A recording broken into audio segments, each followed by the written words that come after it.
Evangelio según Mateo, capítulo 7, del 1 al 5. No juzguéis para que no seáis juzgados, porque con el juicio con que juzgáis seréis juzgados, y con la medida con que medís os será medido. ¿Y por qué miras la paja que está en el ojo de tu hermano, y no echas de ver la viga que está en tu propio ojo? ¿O cómo dirás a tu hermano, déjame sacar la paja de tu ojo, y he aquí la viga en el ojo tuyo? Hipócrita, saca primero la viga de tu propio ojo, y entonces verás bien para sacar la paja del ojo de tu hermano. Los seres humanos somos tan complejos, tan impredecibles, tanto así que muchas veces ni nosotros mismos alcanzamos a entendernos, ¿verdad? A nosotros mismos. Tenemos muchas inquietudes, muchas dudas acerca de nuestra persona. Y hay muchas pruebas, muchos detalles que nos lo hacen ver así, ¿verdad? Detalles sencillos y cotidianos de la vida diaria. Por ejemplo, a veces al venir a la iglesia, al vestirnos, en ocasiones no estamos muy seguros, ¿verdad? Cómo nos vemos y necesitamos nosotros preguntarle a alguien más, ¿verdad? ¿Cómo me veo? ¿Cómo me sienta esta ropa que traigo puesta? Sobre todo las hermanas, y no me dejarán mentir, ¿verdad? Sobre todo los que estamos casados y pues que tenemos esa experiencia, ¿verdad? Que se prueban 3 o 4 juegos de ropa antes de quedar satisfechas, ¿no? Pero nosotros también como hombres, ¿verdad? No somos exentos a eso. Pero hablando ya de asuntos más profundos, más íntimos en nuestra persona, muchas veces nosotros batallamos con nuestras emociones, con nuestras actitudes, ¿verdad? No estamos muy despiertos a nuestra propia realidad interna como nosotros somos. Les repito, nuestras actitudes, a nuestras emociones, nuestra manera de pensar.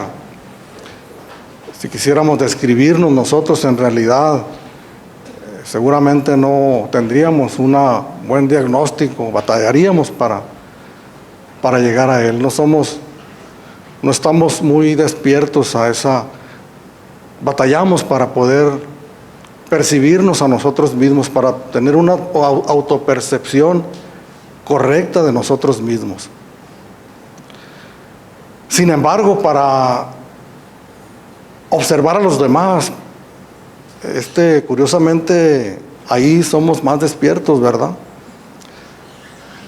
Somos rápidos, somos fáciles para poder observar a una persona e inmediatamente poder emitir una opinión o un juicio y poder describir a esa persona inmediatamente, cosa que no hacemos con nosotros mismos porque batallamos, porque al igual que con la vestimenta, muchas veces nosotros tenemos necesidad, ¿verdad?, de preguntar. Sin embargo, en estas cuestiones más íntimas nosotros no efectuamos mucho ese ejercicio, ¿verdad?, de preguntar cómo nos ven, cómo nos perciben. Nosotros mismos no hacemos mucho ese ejercicio de meditar acerca de nosotros mismos, en nuestra condición, en nuestra realidad, ¿verdad? En este caso, como creyentes, pues nuestra realidad espiritual.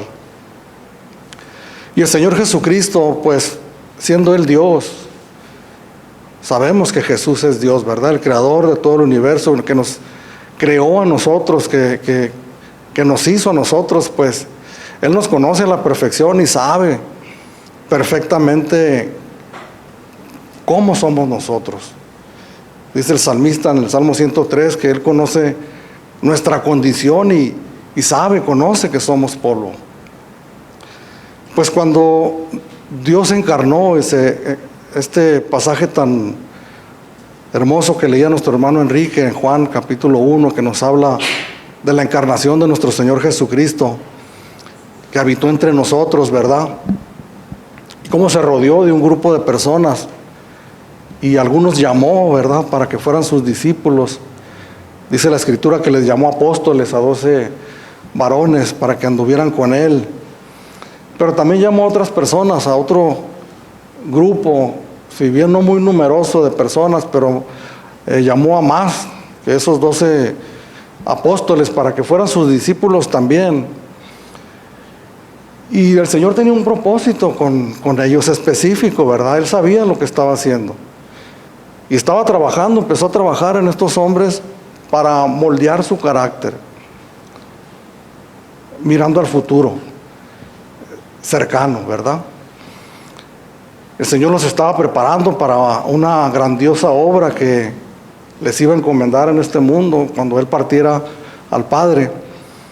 Predicar el Evangelio a toda criatura, hacer discípulos y conformar una iglesia, ¿verdad? Una iglesia universal, el cuerpo de Jesucristo. Pero sabemos también que se iban a reunir en congregaciones locales, en iglesias locales, ¿verdad? Un grupo de personas que se iban a reunir, que se iban a congregar principalmente el primer día de la semana para recordar la resurrección de nuestro Señor Jesucristo. Pero el libro de los Hechos nos da testimonio que se reunían en realidad todos los días, ¿verdad? En las casas y en el templo, para convivir, para estar juntos.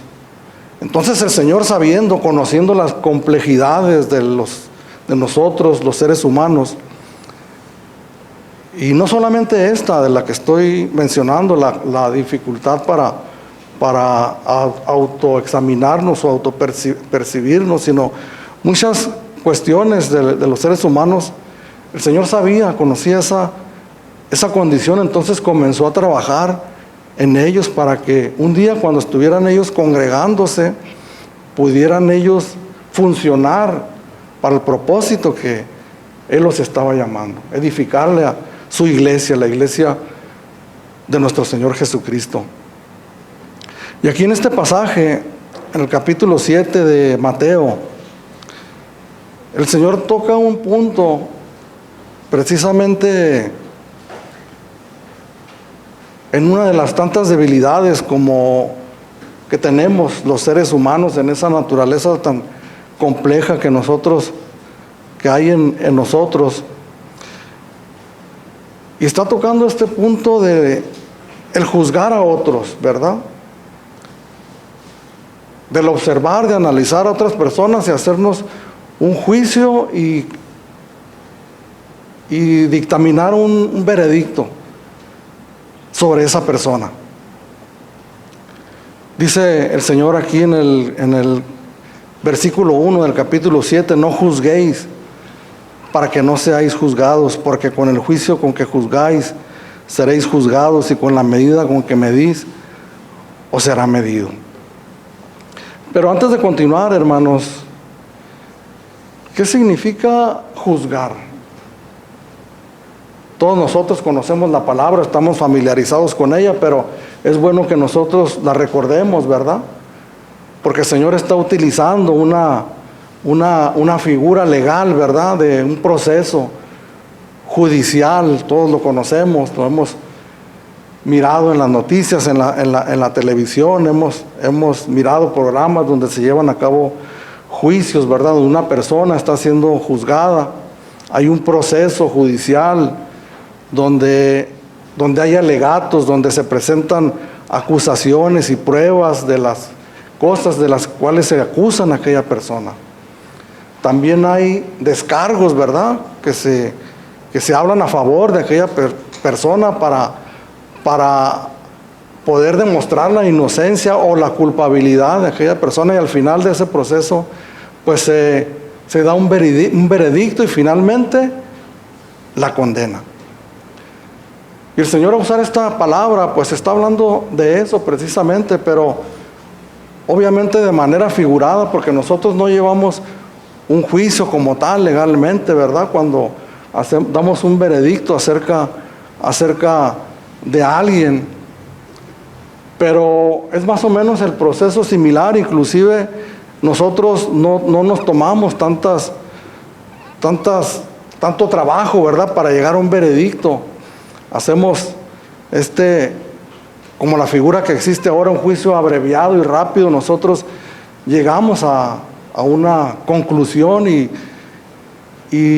declaramos nuestro veredicto, damos nuestra opinión. Y le recuerdo lo que le decía en la introducción, porque es importante que nosotros vayamos mirando esto, porque lo hacemos con rapidez y con mucha facilidad, pero eso es algo que no tenemos nosotros para con nosotros mismos. Se nos facilita hacerlo en lo externo hacia otras personas. El Señor Jesús, hermanos, cuando nosotros leemos los evangelios en su trato con los discípulos, a veces nosotros perdemos de vista, ¿verdad?, que el Señor tenía un objetivo bien específico. Y si nosotros leemos la mayoría de las enseñanzas de Jesús hacia sus discípulos, la gran mayoría de ellas, muchas de las enseñanzas de Jesús estaban dirigidas a moldear el carácter de estos hombres. Y de las mujeres también, porque había mujeres dentro del grupo que seguían al Señor Jesús, para moldear su carácter, para prepararlos para que ellos un día fueran parte de la iglesia, fueran parte de una congregación y pudieran funcionar correctamente. Y en este punto, le repito, está tratando algo muy importante, y es precisamente acerca del juzgar a los demás. Nos podemos hacer una pregunta en este momento al estar hablando de esto, al leer estos versículos, y nos preguntamos nosotros: ¿prohíbe el Señor a sus discípulos el juzgar a los demás? Lo que tenemos delante de nosotros es una prohibición, ¿verdad?, a no juzgar en ninguna manera a nadie más, sino de abstenernos, ¿verdad?, de hacer un juicio, de dar un veredicto o una opinión que nosotros tengamos acerca de alguien. Pareciera ser que sí, ¿verdad?, como nosotros lo leemos aquí. De hecho las primeras dos palabras dicen así: no juzguéis. Y el verso 1 y el versículo 2, pues toda la frase completa parece reafirmar eso, ¿verdad? No juzguéis para que no seáis juzgados, porque con el juicio que juzgáis seréis juzgados, y con la medida con que medís os será medido. De hecho, la sola frase, hermanos, tiene una resonancia negativa, ¿verdad? De hecho, muchos cristianos han abrazado estas frases y algunas otras que podemos encontrar en la Escritura. Romanos capítulo 2, versículo 1: ¿quién eres tú que juzgas, verdad? Porque en lo que juzgas a otro te condenas a ti mismo. Entonces muchos han renunciado totalmente, ¿verdad?, a la posibilidad de que nosotros pudiéramos hacer un juicio de alguien más, porque lo tomamos como algo pecaminoso, como una prohibición, porque la Escritura lo dice, ¿no? Y cuando alguien emite algún juicio, pues, y sobre todo en las redes sociales, porque es donde podemos mirar las opiniones de muchas personas, de muchos creyentes, cuando alguien hace un juicio acerca de alguien más, de un falso profeta o de X o de alguna doctrina o de cualquier cosa, inmediatamente, ¿verdad?, caen como avalancha los comentarios de los cristianos. ¿Quién eres tú que juzgas? La Escritura dice que no debemos nosotros de juzgar. Tenemos que practicar el amor, ¿verdad? El juicio es malo, es negativo, porque Jesús lo está prohibiendo, Dios lo prohíbe en su palabra. Sin embargo, cuando nosotros miramos el contexto de esta Escritura, pero no solamente el contexto, sino si miramos otros textos también de la palabra de Dios, nos vamos a encontrar en donde la misma palabra nos estimula a nosotros a que hagamos juicios. Aquí mismo en el versículo 15 del capítulo 7, no muy lejos de estas palabras que Jesús está diciendo a sus discípulos, en el verso 15 dice: guardaos de los falsos profetas que vienen a vosotros con vestidos de ovejas, pero por dentro son lobos rapaces. Por sus frutos los conoceréis. ¿Acaso se recogen uvas de los espinos o higos de los abrojos? Así todo buen árbol da buenos frutos, pero el árbol malo da frutos malos. No puede el buen árbol dar malos frutos, ni el árbol malo dar frutos buenos. ¿Cómo podemos nosotros saber si una persona es un falso profeta? El Señor Jesús dice que vienen, dice: guardaos de los falsos profetas que vienen a vosotros vestidos de ovejas, pero por dentro son lobos rapaces. Esto significa que tienen una apariencia, ¿verdad?, diferente a lo que en realidad son. Esto significa que no es fácil poder llegar a una conclusión a primera vista. Esto significa que nosotros tenemos que escudriñar, ¿verdad?, aquella persona, sus frutos, dice la palabra de Dios, sus enseñanzas, para poder llegar nosotros a una conclusión. En 1 Corintios capítulo 6, versículo 1 al 5. En el capítulo 5 vamos a leer del 1 al 5. De cierto se oye que hay entre vosotros fornicación, y tal fornicación cual ni aún se nombra entre los gentiles, tanto que alguno tiene la mujer de su padre. Y vosotros estáis envanecidos. ¿No debieras más bien haberos lamentado para que fuese quitado de en medio de vosotros el que cometió tal acción? Ciertamente yo, como ausente en cuerpo, pero presente en espíritu, ya como presente he juzgado al que tal cosa ha hecho. ¿Qué dice? Como presente en espíritu, ya como presente he juzgado al que tal cosa ha hecho. En el nombre de nuestro Señor Jesucristo, reunidos vosotros y mi espíritu, con el poder de nuestro Señor Jesucristo, que el tal sea entregado a Satanás para destrucción de la carne, a fin de que el espíritu sea salvo en el día del Señor. El contexto que estamos mirando aquí es el juicio, ¿verdad?, para las acciones pecaminosas de determinadas personas, para proceder, ¿verdad?, a una disciplina para la restauración de aquellas personas. El capítulo 6, aquí enseguida, aquí mismo en esta carta 1 Corintios, dice: ¿Os alguno de vosotros, cuando tiene algo contra otro, ir a juicio delante de los injustos y no delante de los santos? ¿O no sabéis que los santos han de juzgar al mundo? Y si el mundo ha de ser juzgado por vosotros, sois indignos de juzgar cosas muy pequeñas. ¿O no sabéis que hemos de juzgar a los ángeles? ¿Cuántas más cosas? ¿Cuánto más las cosas de esta vida? Si pues tenéis juicio sobre cosas de esta vida, ¿ponéis para juzgar a los que son de menor estima en la iglesia? Para avergonzaros lo digo, pues que no hay entre vosotros sabio, ni aun uno que pueda juzgar entre sus hermanos. Primera de Tesalonicenses capítulo 5 versículo 21. Examinadlo todo, retened lo bueno. Primera de Juan capítulo 4 versículo 1. Amados, no creáis a todo espíritu, sino probad los espíritus si son de Dios, porque muchos falsos profetas han salido por el mundo. Entonces podemos volver a hacernos esta pregunta, ¿verdad? ¿Nos prohíbe Dios en su palabra que nosotros hagamos juicio alguno? Yo creo que no. Yo creo que es necesario, ¿verdad?, hacer justos juicios en nuestra congregación, en cualquier congregación cristiana, para beneficio de la propia iglesia, para protección de la iglesia, para poder identificar falsos maestros, falsas doctrinas, para poder identificar conductas equivocadas dentro de nosotros mismos, poder llegar a una conclusión y poder restaurar a aquella persona. Pero ¿qué es lo que el Señor prohíbe entonces, porque miramos claramente que dice, no juzguéis, ¿verdad? Para que no seáis juzgados. Y es lo que hablábamos al principio, ¿no? De la naturaleza de nosotros como seres humanos.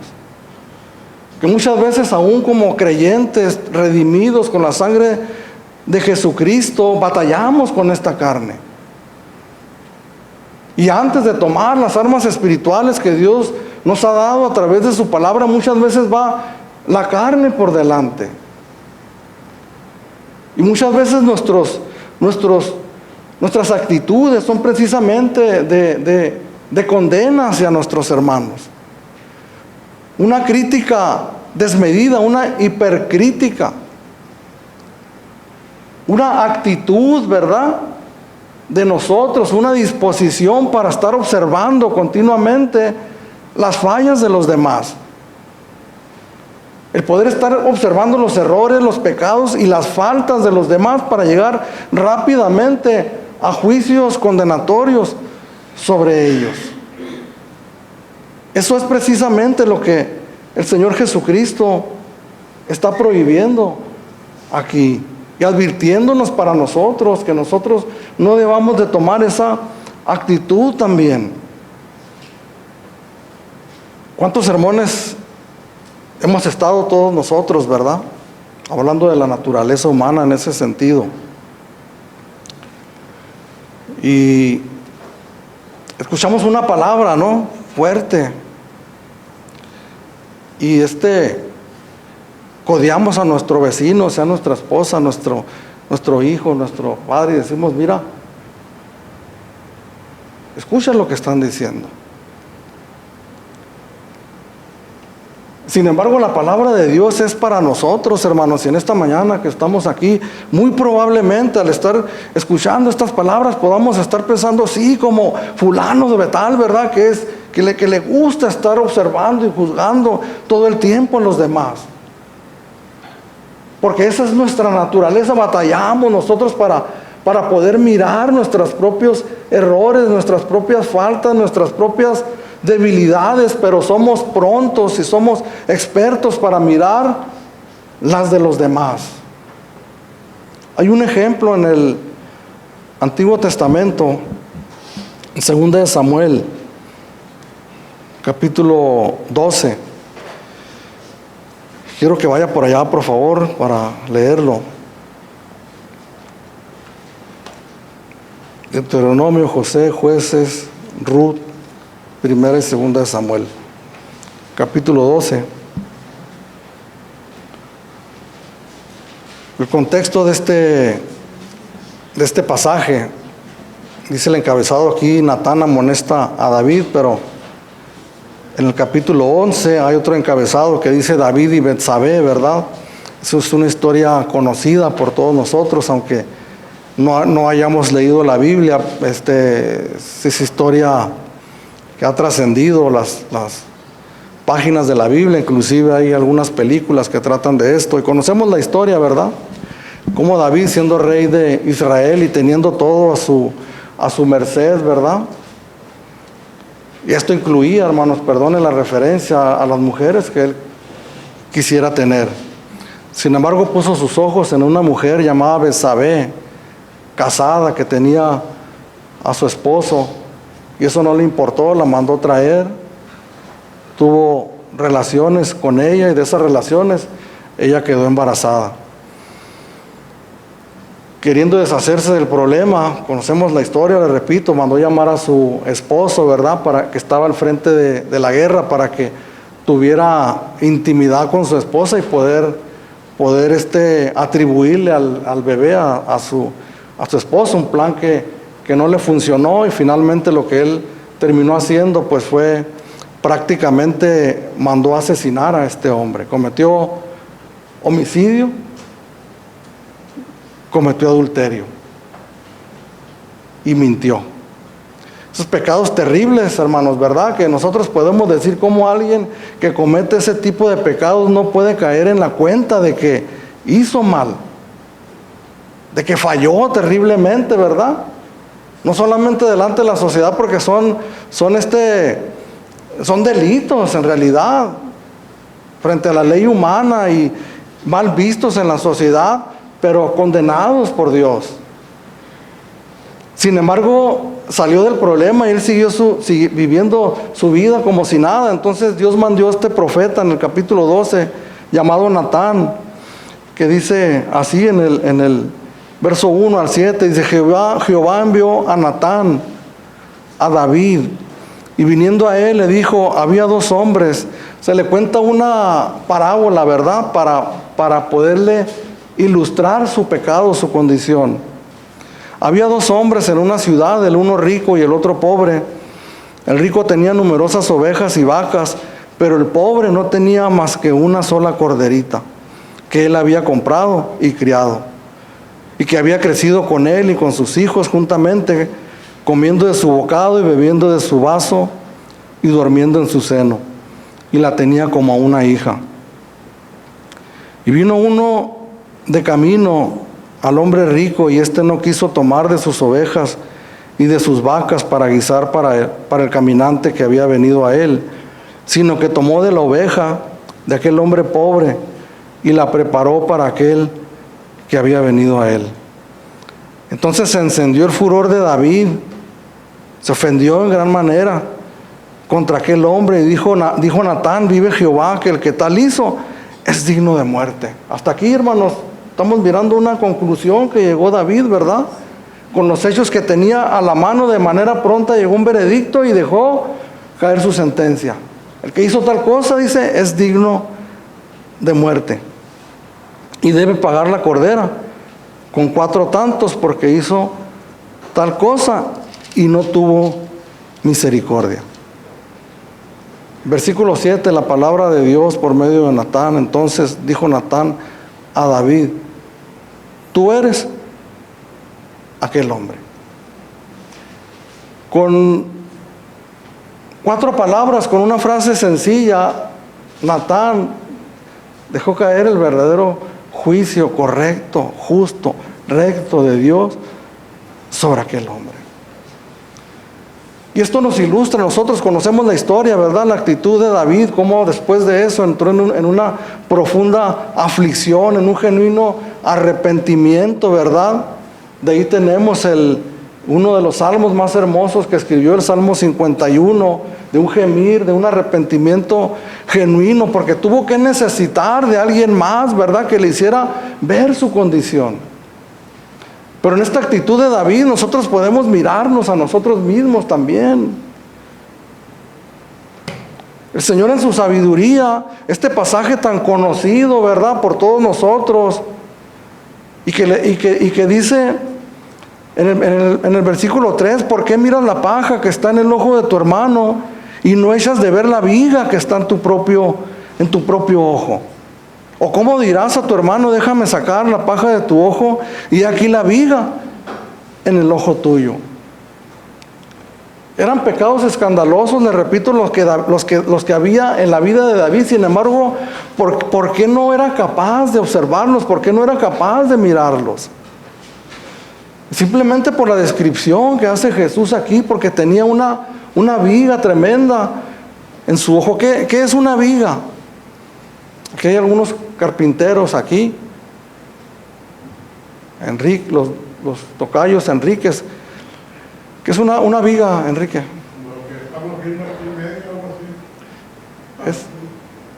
Es una, pues en aquel tiempo, de madera, ¿verdad? Un trozo de madera enorme que era para sostener el peso de una construcción. Y la paja, ¿qué es la paja? Pues es una rebabita, ¿verdad? Una astilla de la madera o un pedazo de paja pequeño que cuando cae en el ojo es tan molesto, ¿verdad?, para nosotros. El Señor Jesús lo que está hablando aquí es una ilustración, una figura que se conoce como hipérbole, en una exageración, ¿verdad?, para enseñarnos a nosotros una gran verdad espiritual. Y nos habla del ojo también, porque qué parte del ojo del cuerpo humano, tan delicado para nosotros es el ojo. Y que cuando tenemos esa experiencia, ¿verdad?, que cae una astilla o algo en nuestro ojo y pedimos la ayuda de alguien más para que nos auxilie, pues el mismo ojo, por el mismo reflejo se defiende parpadeando, ¿verdad? Y le decimos a aquella persona que tenga mucho cuidado porque para que no nos vaya a lastimar en nuestro órgano tan delicado que nosotros tenemos, como lo es el ojo. Espiritualmente hablando, hermanos, el Señor está describiendo a los seres humanos de esta manera. Tenemos un gran problema como seres humanos para mirar nuestras propias faltas, nuestros propios errores, nuestros pecados, nuestras malas actitudes. Tenemos una gran deficiencia para mirar los muchos defectos que tenemos cada uno de nosotros. Yo le aseguro en esta mañana, yo sé que tengo muchos errores y muchos defectos en mi persona, que batallo para mirarlos, para ser consciente de ellos. Yo batallo para poder mirarlos, pero yo sé, hermanos,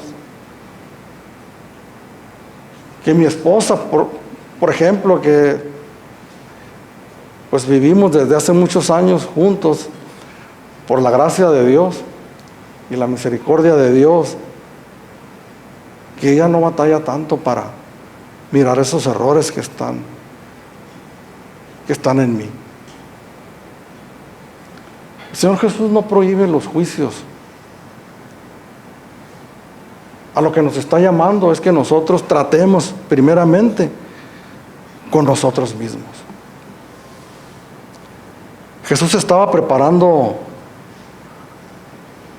a 12 hombres y a un grupo más de personas que iban a formar una iglesia. Jesús sabía que iban a surgir problemas, ¿verdad?, por cuestiones de caracteres de las personas. Entonces los está preparando en este punto tan importante para cuando ellos estuvieran juntos, pudieran hacer uso de esta herramienta que Dios da, que la pudiéramos hacer de la manera más correcta y cuidadosa que nosotros podamos hacerlo, porque podemos nosotros causar daño. Desde niños nosotros sabemos que el hecho de ser niños no quita que nosotros seamos malvados. La maldad la podemos mirar desde la niñez en niños que son crueles, que son ofensivos con otros niños. Hoy lo conocemos como el bullying, ¿verdad? El bullying. El catalogar, el juzgar a las demás personas por su físico, por su condición social o por cualquier otra cosa, pero incapaces completamente de mirar su propia condición. Dios sabe eso de nosotros.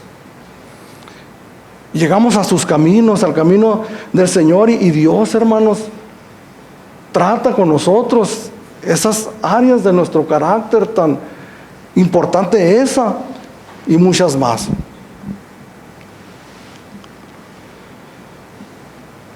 ¿Cómo dirás, dice el versículo 4, cómo dirás a tu hermano, déjame sacar la paja de tu ojo, y he aquí la viga en el ojo tuyo?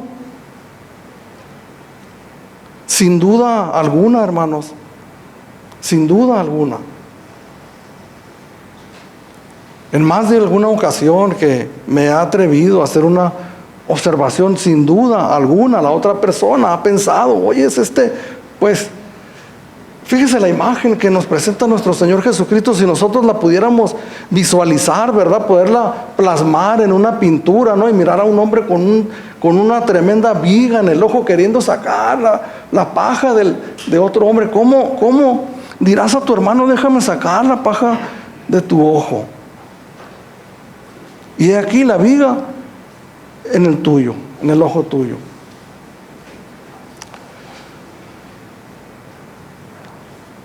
El Señor está enseñando a sus discípulos y utiliza un interlocutor, ¿verdad?,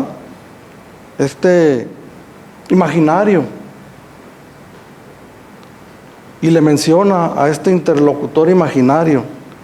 En el versículo 5 le dice esta palabra y lo cataloga de esta manera, le dice, hipócrita. Qué palabra tan fuerte, ¿verdad, hermanos? Creo que es hasta ofensivo, ¿no? Catalogarnos así unos a otros. Sin embargo, creo que todos nosotros, hermanos, tenemos en mayor o en menor medida algunas actitudes, ¿verdad? Porque ¿qué significa hipócrita?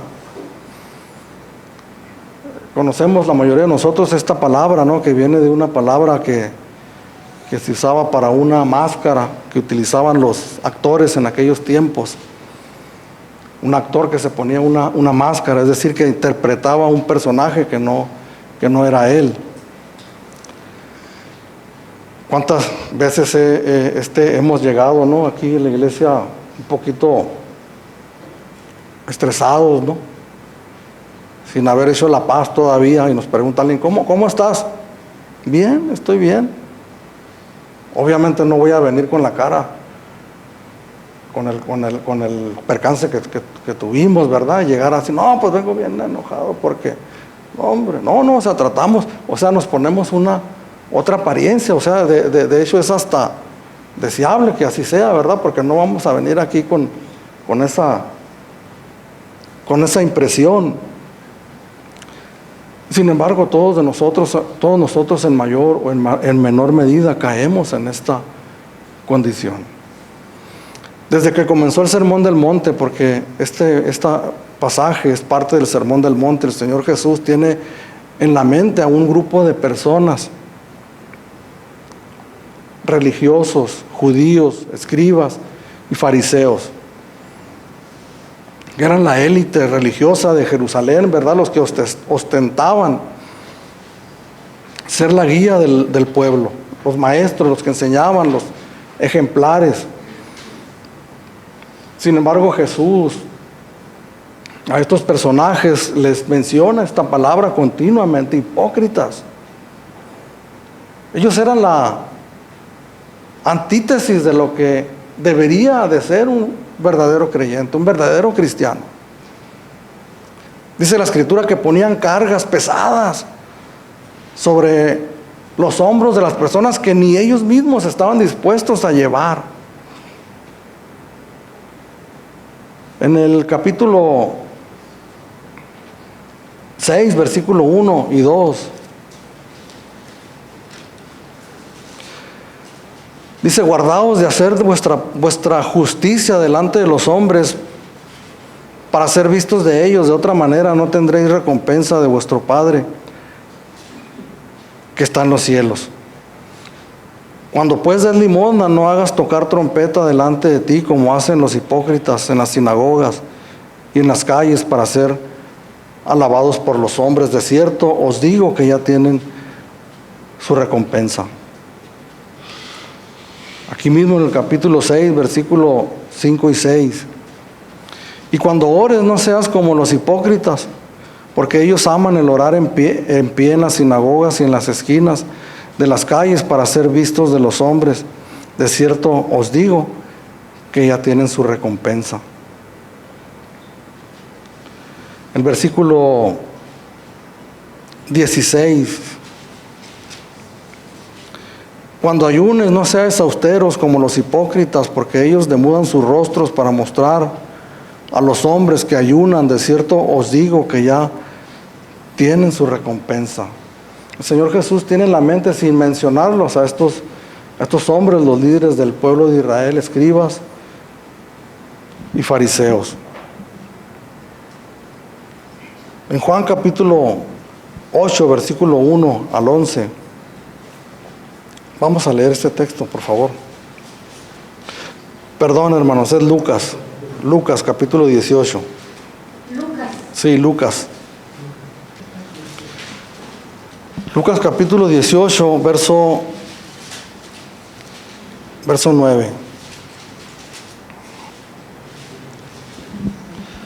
A unos que confiaban en sí mismos como justos y menospreciaban a los otros, dijo también, esta parábola. Se está refiriendo a los fariseos, ¿verdad? Porque esta es la parábola que nosotros conocemos como la parábola del fariseo y del publicano. Y el Señor Jesús lo describe así, ¿verdad? A unos que confiaban en sí mismos como justos y menospreciaban a los otros. Entonces, una característica de estos hombres es que ellos se asumían a sí mismos como justos. Es decir, que si ellos llegaban a hacer un análisis, una introspección hacia sí mismos, no encontraban ninguna falta, por el contrario, encontraban muchas virtudes que enseguida vamos a leer. Pero al mirar a los demás encontraban tantas fallas, ¿verdad? Que les era tan fácil el poder llegar a una conclusión. Dice el verso 10, 2 hombres subieron al templo a orar. Uno era fariseo y el otro publicano.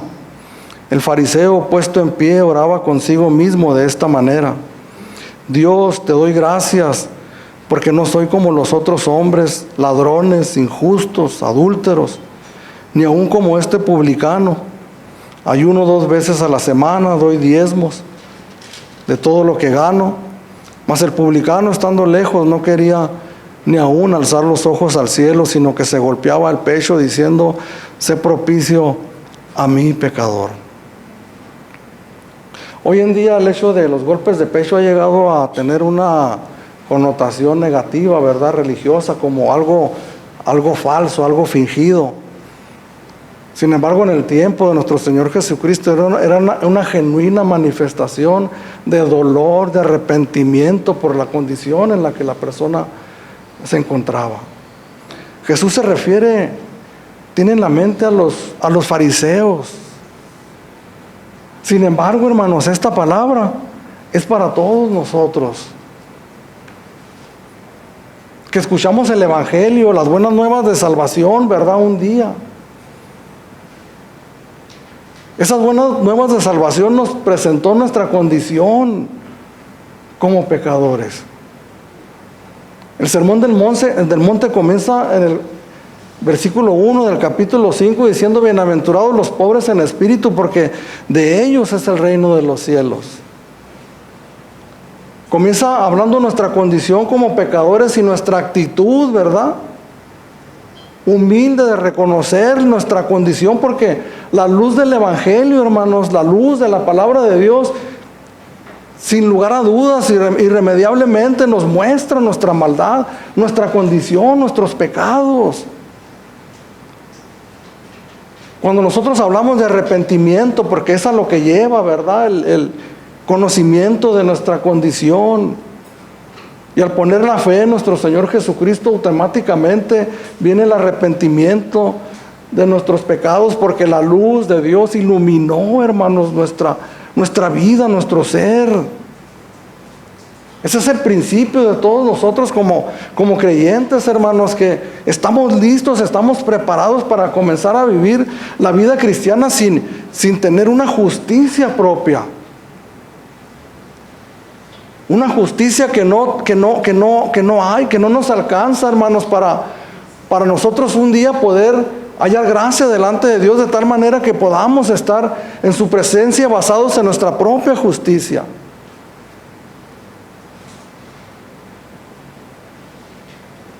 Somos discípulos de Jesús, comenzamos a aprender la palabra de Dios, el Señor nos empieza a enseñar su palabra, empieza a santificarnos, empieza a transformarnos poco a poco, pero sabemos y lo hemos repetido en muchas ocasiones que el camino es largo, ¿verdad? A veces aquel encuentro queda en el pasado, en la historia, y olvidamos nosotros la condición en la que Él nos encontró. Comenzamos a vivir de otra manera, ¿verdad? Ya no hacemos lo que antes hacíamos, empezamos a tener otras prácticas, como dice del fariseo, ¿no? Comenzamos a ayunar, comenzamos a orar, comenzamos a conocer la palabra de Dios y pensamos que ya no hay nada de que se nos acuse. Entonces comenzamos a ejercer nosotros el juicio, ¿verdad? Pero hacia otras personas. Pero como Dios en su palabra continuamente nos tiene que traer a una realidad, hermanos, de nuestra condición.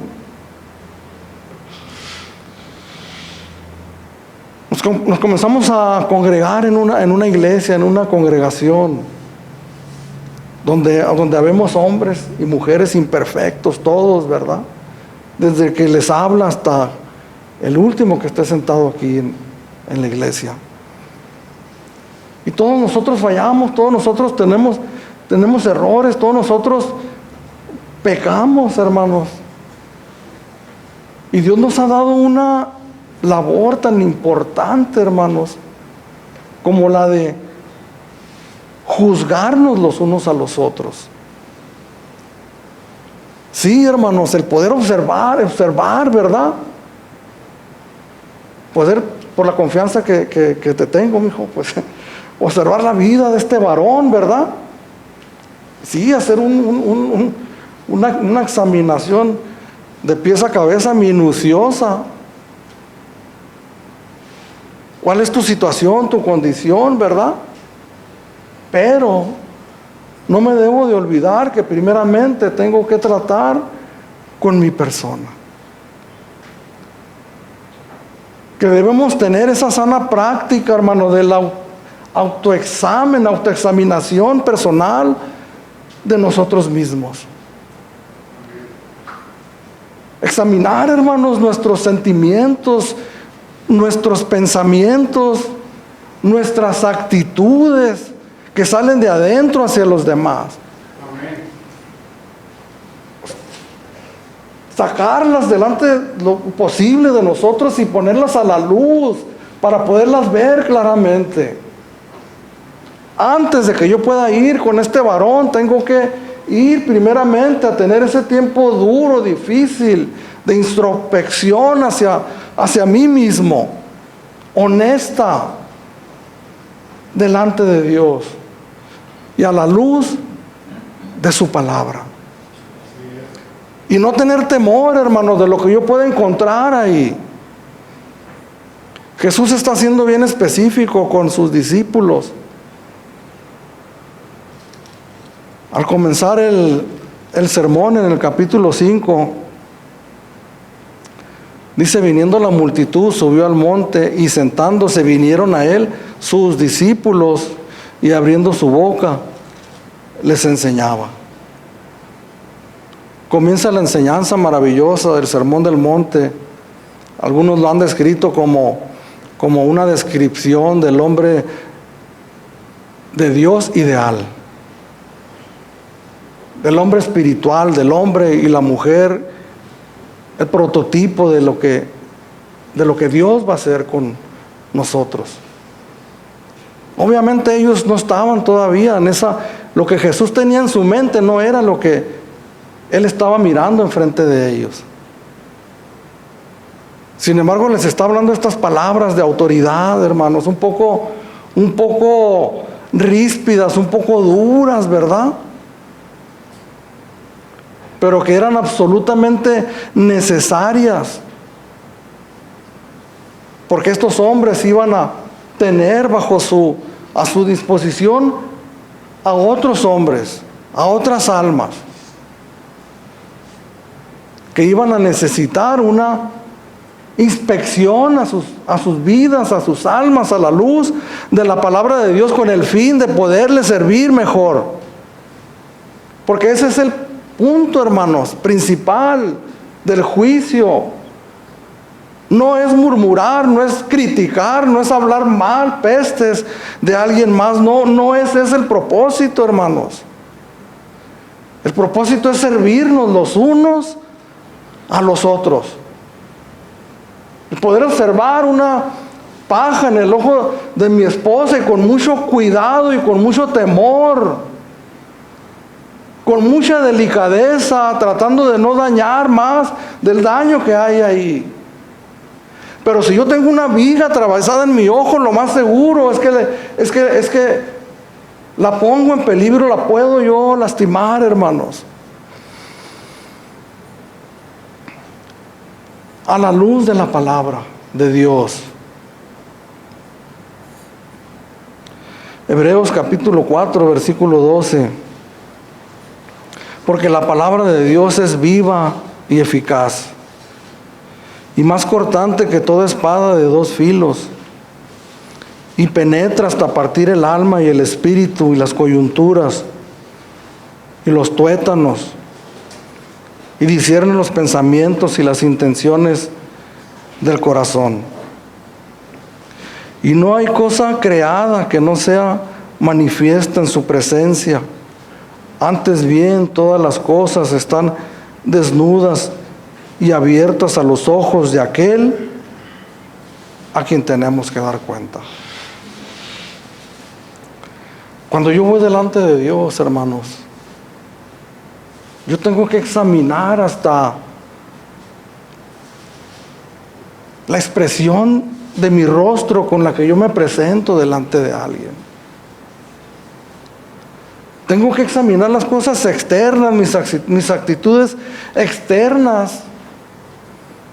Tengo que examinar mi corazón, hermanos, los pensamientos más íntimos que hay dentro de mí, mis motivaciones. Ponerlas en escrutinio a la luz de la palabra de Dios. Cuestionarme continuamente, hermanos, a mí mismo. Cuestionar mis motivaciones, el hecho de por qué yo estoy parado aquí como pastor, ¿verdad? ¿Cuál es mi motivación?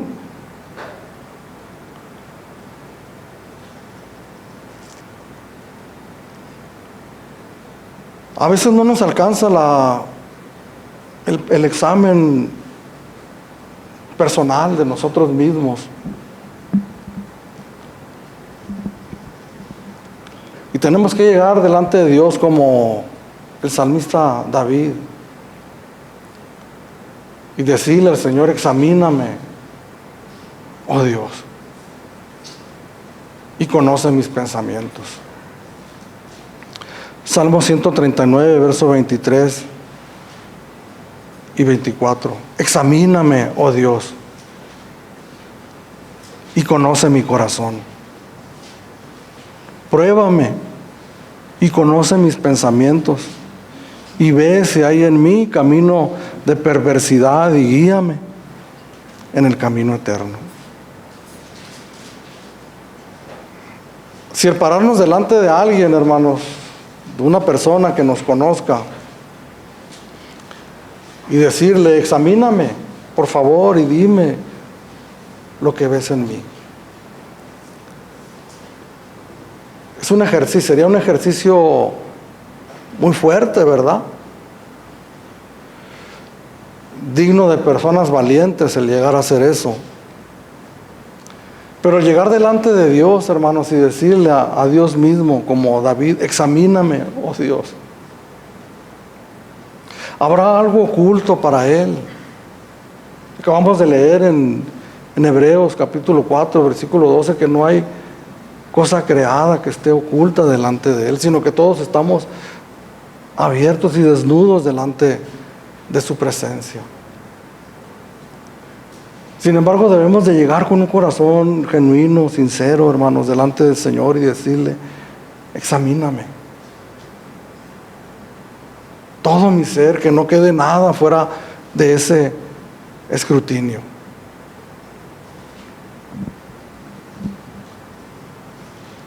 En este tiempo que vivimos, el cristianismo, en términos generales, ha renunciado a esta práctica por un mal entendimiento de la palabra de Dios. No quieren juzgar a otros pastores, a otros profetas, apóstoles, que se llaman a sí mismos, ¿verdad? Empoderados a más no poder. Uno mira sus profecías fallidas una y otra vez, y a pesar de que la palabra de Dios dice que si tal profeta, alguien que se llame profeta, anuncia una profecía y no se cumple, que sea anatema. Sin embargo, se mantienen fuertes en sus congregaciones, ¿verdad? Más que nunca. Se les llegan a conocer inmoralidades, actos ilícitos, Sin embargo, tienen una fuerza y se mantienen ahí por el hecho, hermanos, de que la iglesia ha abandonado esta herramienta, arma tan poderosa que Dios nos ha dado. Las iglesias, congregaciones como las nuestras, que es lo que Jesús tenía en su mente, hermanos, al estar hablando estas palabras. Él sabía que un día iba a haber una iglesia que se iba a dividir en congregaciones locales, en iglesias locales. Estamos hablando de una herramienta, de un arma que Dios nos ha dado muy útil, pero que nos ha dado muchas, ¿verdad?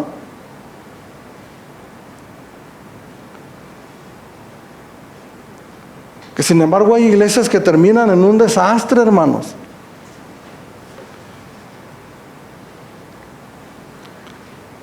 Que termina aquello en algo que no se identificaría como una congregación, lo que Dios tenía en su mente, hermanos. ¿Por qué? Porque no tenemos bien claro lo que Jesús nos dice cuando nos pide que no juzguemos, ¿verdad?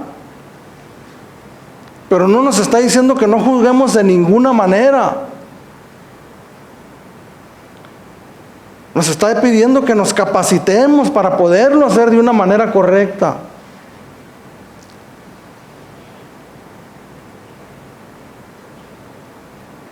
Es el orgullo, hermanos, del fariseo, ¿verdad? Perdón, lo que Jesús menciona aquí, que todos hermanos traemos algo aquí que nos llama, ¿verdad? Al fariseísmo, el cual debemos evitar con todas nuestras fuerzas. El orgullo, ¿verdad? De pensar que ya nosotros hemos alcanzado más, que tenemos más autoridad y más derechos que otros para señalar y para hacer y para deshacer. De ninguna manera, hermanos. Somos débiles. Y si somos justos y tenemos asegurada el pasaporte a la presencia de Dios, no es porque nosotros seamos esencialmente justos, es porque Jesús ha puesto su justicia sobre nosotros. Pecadores, hermanos, que fallamos continuamente y que necesitamos ir delante de la presencia de Dios para que examine nuestras vidas.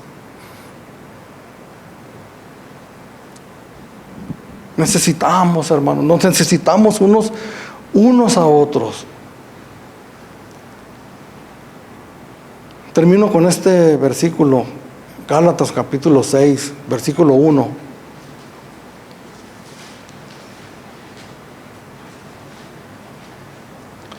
Hermanos, si alguno fuere sorprendido en alguna falta, vosotros que sois espirituales, restauradle con espíritu de mansedumbre, considerándote a ti mismo, no sea que tú también seas tentado.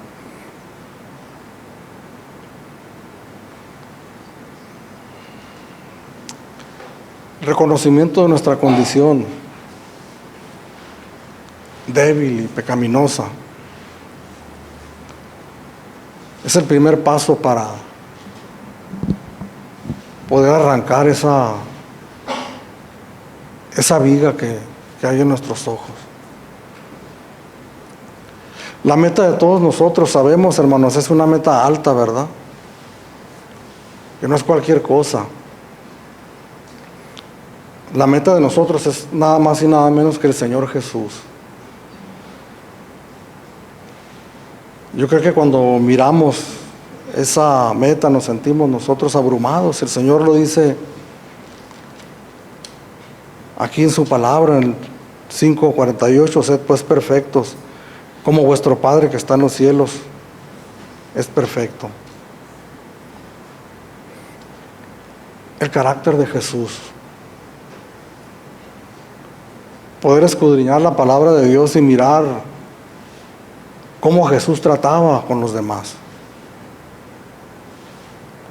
Y aquí lo tenemos a Jesús, hermanos, hablando con palabras firmes, fuertes tal vez, pero al mismo tiempo con ternura. con aquellos hombres que le iban a ser tremendamente útiles no muchos días después, en su ministerio, en su vida. Asimismo nosotros estamos en un proceso, hermanos, en las manos de Dios. A todos nos llamó, hermanos, con un propósito a sus caminos, a todos.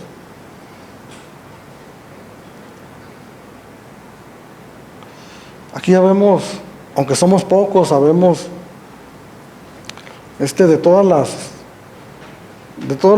los estratos, ¿no? Hay jóvenes, adolescentes, hay niños, hay mujeres jóvenes, hay mujeres adultas, no te vas a enojar. Hombres adultos, hermanos.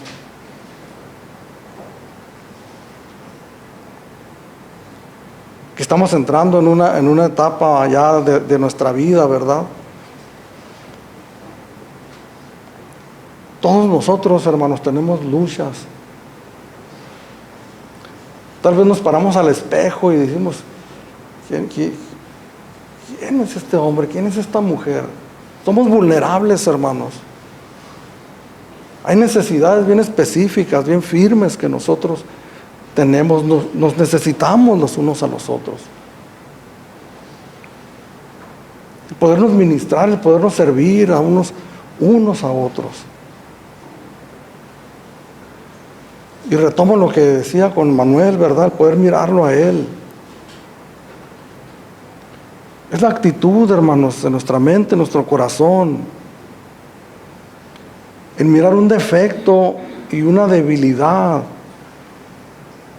y poder experimentar la ternura de Jesús. Y el poder decir en mi corazón que lo deseo con toda mi alma, que Él pueda corregir esos defectos y esas fallas para la gloria de Dios.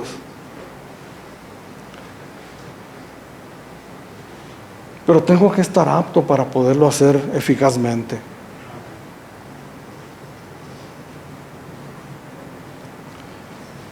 ¿Por qué situaciones pasa un adolescente?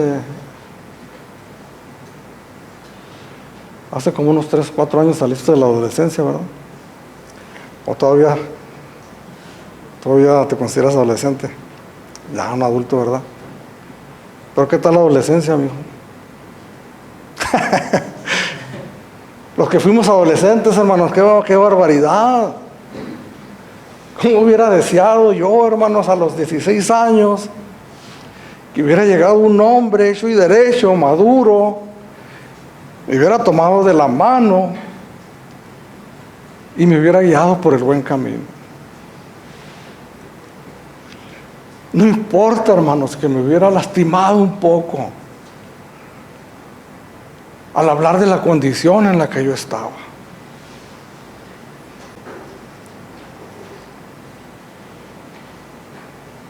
Aquí hay, hermanos,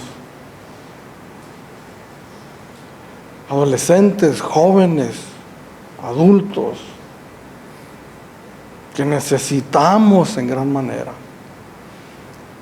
Lo primero que tenemos que reconocer todos nosotros es que necesitamos. No que nos saquen la viga, sino sacarla. Perdón, no que nos saquen la paja, sino sacar la viga de nuestro ojo. Enseñarle al mundo, hermanos, que verdaderamente somos la iglesia que el Señor Jesús se propuso en su corazón y en su mente. Tenemos todas las herramientas que Él nos ha dado. Tenemos a su Santo Espíritu. Y creo firmemente que si nos lo proponemos, lo podemos lograr.